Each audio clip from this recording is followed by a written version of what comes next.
And, Joe Biden declined offers to bring his inauguration indoors. He wanted to do it here outside at this scene. He said he felt safe about doing this today, but also because it sends a message, of course, that despite the fact that Donald Trump has refused to participate, spent weeks undermining the peaceful transition of power, that there is going to be a transition, that there is, some hope going forward that Joe Biden is hoping to project here. But I just have to say, as I stand here, George, I have lived in this city my entire life, and to look out from the Capitol steps, to be able to see across to the Washington Monument and beyond, and not only not see members of the public, but just such a huge presence of our National Guard, you have to imagine as Joe Biden looks out today, he will very much see the embodiment of the challenges that he is inheriting. A nation that is hurting, so much anger, so much pain, so much concern about where we go from here. And Joe Biden today, starting at this church service with congressional leaders, is trying to send a message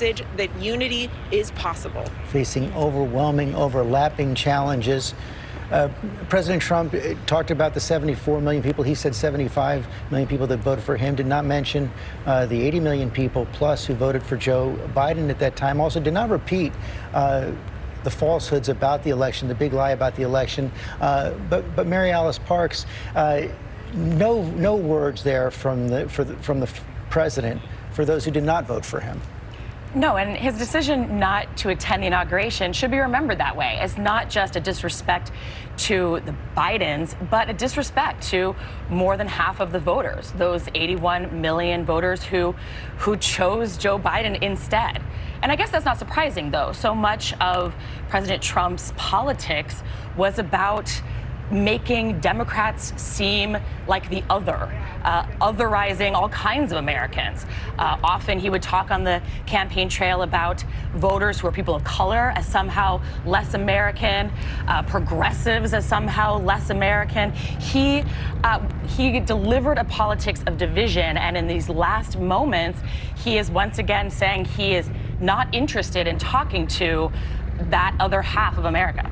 Mary Alice, thanks very much. We're seeing now Air Force One begin to pull away from Andrews Air Force Base. Let me bring in presidential historian Mark Updegrove.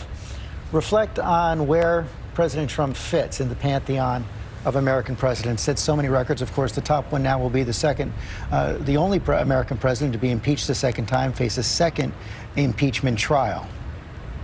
Without question, George, and that will be part of it. It generally takes a generation for us to evaluate presidents with any sense of dispassion.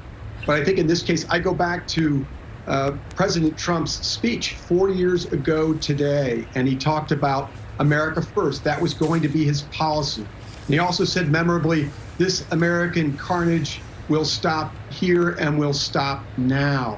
But as I think when we look back at the legacy of Donald Trump, we'll think of two things. Number one, he lost the office due to his mishandling of the pandemic because he was unable to put the country first. It was always Donald Trump first, not America first. And the second part is the American carnage. While he said it would stop, it would end with his presidency, we saw him incite that riot on January 6th, the day which will live in infamy. And that, I think, is how we will, unfortunately, think of the legacy of Donald Trump. Thank you, Mark. I want to bring in Leah Wright-Rigueur, professor at Brandeis University. You've said that siege 2 weeks ago will be the defining image, the defining moment of the Trump presidency. Absolutely. And I think this is the way that Donald Trump will be remembered. This is how we will think about him. It's the lasting act of his presidential administration. And we can trace a straight line in a lot of ways from preceding events, whether it be, the descent down the golden escalators in 2015 and declaring that Mexico was sending its worst, whether it's calling people on both sides, very fine people in Charlottesville in 2017, right on through to the Capitol siege, and essentially inciting an insurrection against sitting politicians in the Capitol. I think this is how we remember him. And right down to the bitter end, what we see is that this was the chaotic president. This was the almost, anarchist president, but this was also the divisive president who spent so much of his time catering to his base, talking to his base, and rejecting the rest of the nation. And I think he does lasting damage for the American public that is going to take us a very long time, and it's going to be very hard to get through, particularly given the divisive nature of which he has stoked over the past 4 years. Thank you, Leah. And Lindsay Davis, a real paradox here as the president, you see him prepared to take off right there. He leaves office, his approval rating's the lowest of any president over time, over the 4 years that he was in, his lowest approval ratings of his presidency, yet still popular, overwhelmingly popular Republican.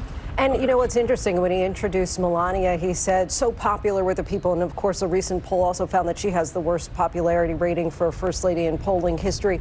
And just as much as what he said when he said, you know, I told you so, both that figurative and literal kind of speech, it was what he didn't say. No mention of the 400,000 lives lost, in sharp contrast with what we saw last night and the empathy from Joe Biden as we were at the memorial service there at the Lincoln Memorial.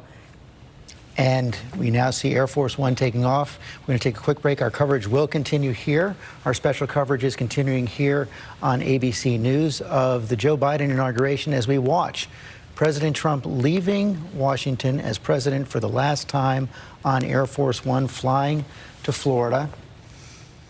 And David Muir, we had that split screen for several moments as we see the president pull away right there, a subdued president speaking to his supporters as Joe Biden sought to begin his first day as president at worship. George, this whole presidency has been a study in contrasts, and we saw it yet again today. It will remain Air Force One, obviously, until Joe Biden is sworn in as president. So they will land in Florida at Mar-a-Lago, where President Trump and the First Lady are now headed. I took note of the family also boarding Air Force One. And, you know, one of the first things he said was, "You have no idea how hard this family has worked." That was a big difference from the very start, that this would be a family affair, this presidency. And I was struck by the president's tone toward the incoming administration. He did mention them, but not by name. And the last time we had a one-term president who was not reelected, the late George H.W. Bush, and we all remember the letter to Bill Clinton. It said, "Your success is now our success, and I will be rooting hard for you." They said they were so moved by that letter when they saw it. Hillary Clinton said it brought her to tears. Air Force One in the air right now, heading to Florida. Our GMA special coverage of the inauguration of Joe Biden continues.